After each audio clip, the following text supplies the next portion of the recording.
Hi everyone, Bernard here. I hope you're all staying safe and well, and welcome to my film and TV channel. I hope you enjoy what I've got for you today, and please check out as you're watching this little links on screen as well for different things on my Facebook and Twitter, and of course my football channel as well.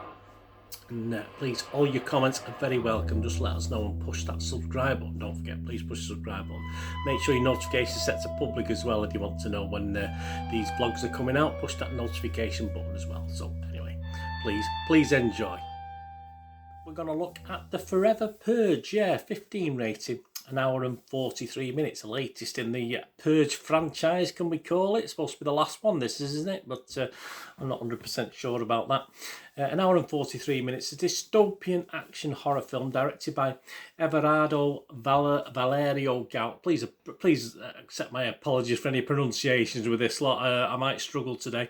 And written by season creator James De Monaco, who also produced along with Jason Blum and Michael Bay. Yeah, interesting. Originally intended as the final instalment, so that sort of says it all. It was originally intended, doesn't it?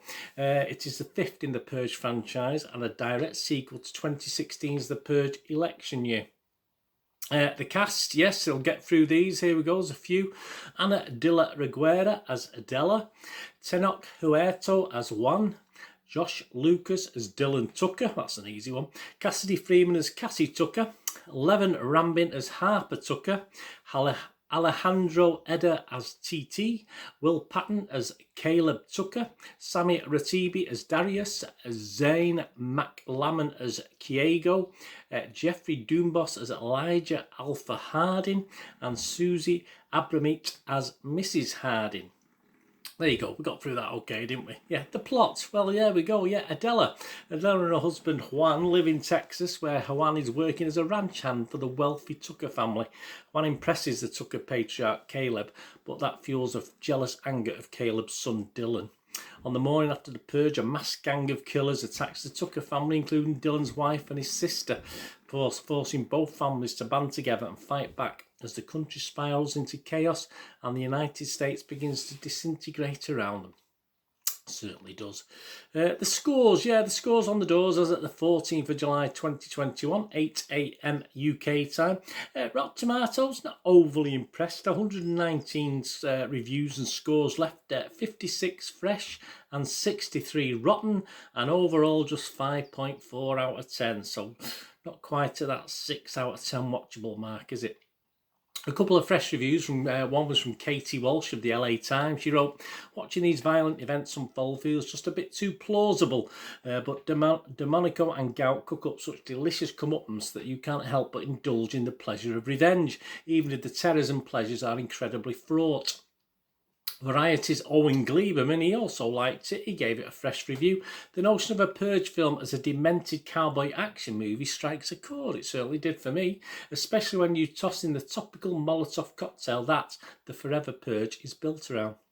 But we do have a big sprinkling of rotten, don't we? And the rottens in the majority. The Guardian's Benjamin Lee, he didn't like it. It's hard to know how seriously we're supposed to take any of this when it's so unclear what the maker's intention is. And so the film's deeper cuts fail to truly wound because so much of it is mired in silliness. Johnny Oleksinski of the New York Post, he was a bit rotten on it as well. He said that idea was fun once, maybe even twice, but by the fifth outing, the formula has given way to preachiness and predictability. Yeah, that's an interesting observation. I sort of echo some of that. The consensus on Rotten Tomatoes from the critics, the Forever Purge fails to fully engage with its most frighteningly timely themes, but the franchise remains largely, albeit bluntly, effective. So that's a positive, isn't it, even though the score wasn't high. The Rotten Tomato audience, now there's the difference. They quite like it. They've given it an average 4 out of 5, and their consensus reads, it's more predictable and less satisfying than some other Purge movies, but franchise fans looking for action will find it here. Yeah, but the franchises are sort of more dystopian horror and you get more an action film, perhaps they won't be happy, but we'll have a look at that in a moment in my little thoughts. Metacritic, the other Metacritic site we'll look at, 31 scores and reviews, 15 positive, 11 mixed and 5 negative. So again, not too bad, but only averaging, again, very similar to Rotten Tomatoes, 54 out of 100. So again, a little bit under that 6 mark that I like to see. And the scores range anywhere with the critics between 25 out of 100 and 75 out of 100. And I've just took an example about that, the halfway after 63 out of 100, of course. Roger Moore from Movie Nation, we check him out every now and then. He went on to say, in every purge, it's always darkest before the dawn. But with the forever purge, we have to consider what we do after the sun comes up and the goons amongst us haven't stopped and haven't been brought to justice. So there you go, Roger Moore. So he quite liked it, 63 out of 100. Internet Movie Database, Joe Public, You, Me, The Guy on the Street, etc, etc.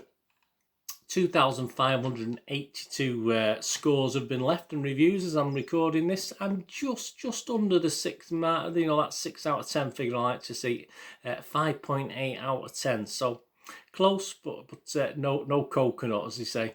That's 1,598 of that 2,582. Did mark it 6 or more though, so that's 62% positivity. So it has creeped over the 6 sort of mark if you look at the averages.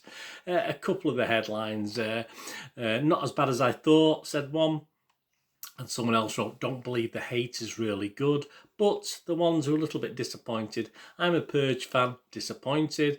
And Sledgehammer of Wokeness, there you go.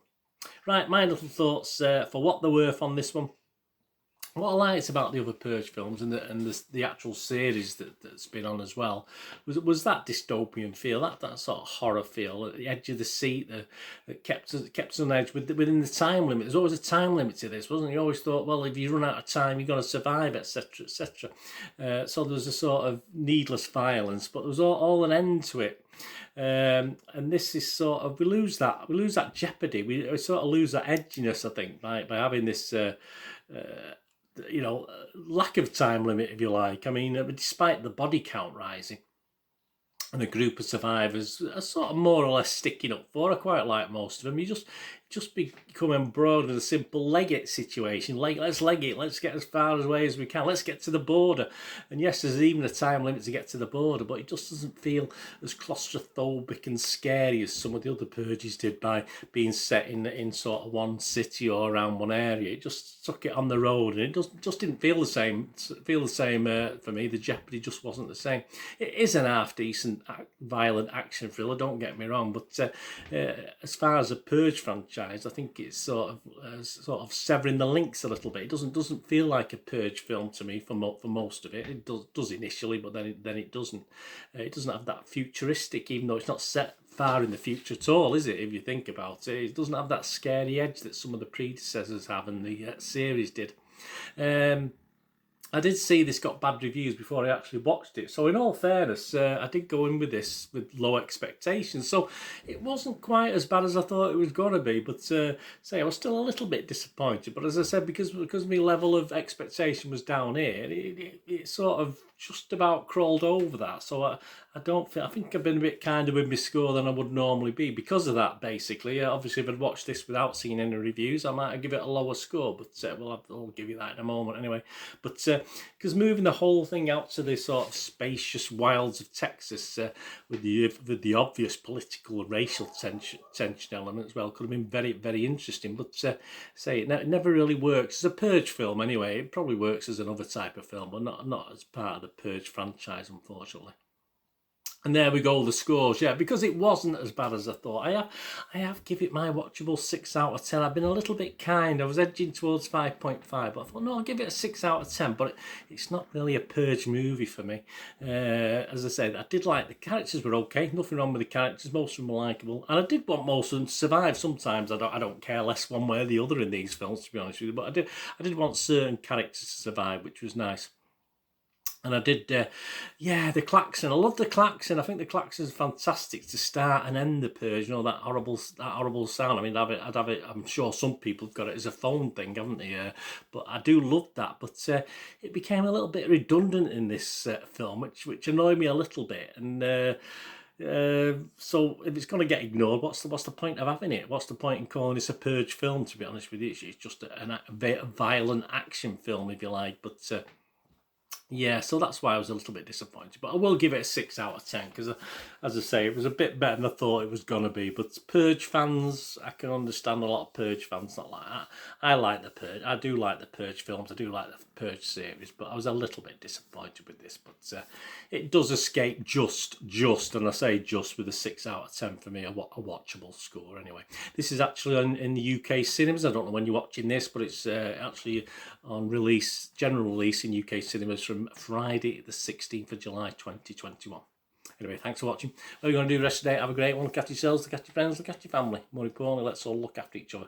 So we'll meet here again on the Film and TV channel, or perhaps have a flit across. Have a look at my Citizen channel, my football channel. I only ask one thing. Stay safe, everyone. Thanks for watching. Bye for now.